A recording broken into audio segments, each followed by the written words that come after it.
Guys, kung gusto nyo mag-comment kung nagpupuyat din ba kay hagaya ko. Mga ano pa ako, alas 3 pa ako matutulog. Guys, abangan nyo guys hanggang alas 3. Kasi tingnan nyo guys.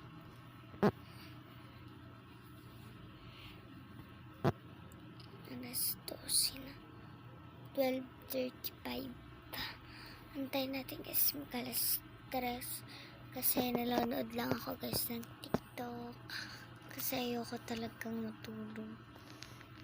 Ewan ko kung bakit. Di pa ako kumakain guys. Pero nagpupuyat na ako. Abangan nyo guys yung May 9. Kasi birthday neto ni Ate Dude. Yung nakaitim yung birthday niya. Hanapin nyo guys mamaya yung part 4. 4 pala po.